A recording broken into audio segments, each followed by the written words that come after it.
Қайырлы күн достар, каналыма қош келдіңіздер. Бүгін сіздермен бірге Бекзат. Бүгін мен осындай шөлді басатын мохито сусынын сіздермен бірге әзірлейтін боламын. Ол үшін видеоны соңына дейін қарап, каналыма тіркелмеген болсаңыз тіркеліп кетуді ұмытпаңыз. Мінекей бізге керегі осындай лайм шағын болса, ортасынан бөлмей-ақ осылай дөңгелетіп турай беруіңізге болады. Мінекей осылайша барлығын турап алып, мен тек қана біреуін қолдандым. Келесі апельсинді де екі жағын артығын кесіп алып тастап, ортасынан бөліп осылайша тураймыз. Апельсиннің де жартысын қостым. Мінекей ендігі кезек лимонда менде шағын болғаннан кейін осылай дөңгелетіп кестім. Енді бізге керегі жалбыз.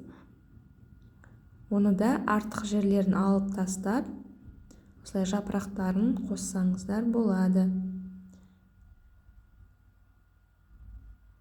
Мінекей менде дайын болды. Енді осыны көпшенге салып,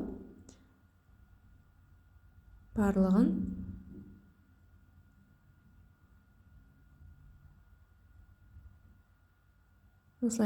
салып аламыз да, оның үстіне менде қазір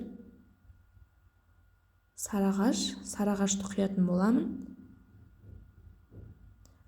Сарағаш құйсаңыздар болады, немесе сарағаш ұнамаса спрайт құюларыңызға болады. Өз қалауларыңыз. Мінекей осылайша мен сарағашты құйдым.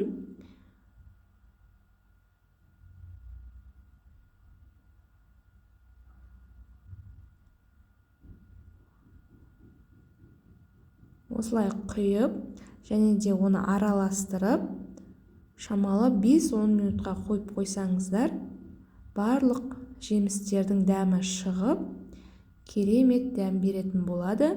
Сондықтан жасап қараңыздар. Өте оңай, әрі тез, және де шөлді қандырады.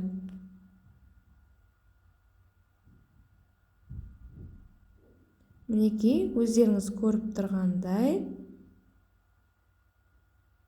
керемет болып шықты. Енді осылай стаканға құйып іше беруге болады. Менің рецептім сіздерге ұнаса, сіздер де жасап көріңіздер, және де каналыма тіркеліп кетуді ұмытпаңыздар. Сау болыңыздар, келесі видеода кездескенше.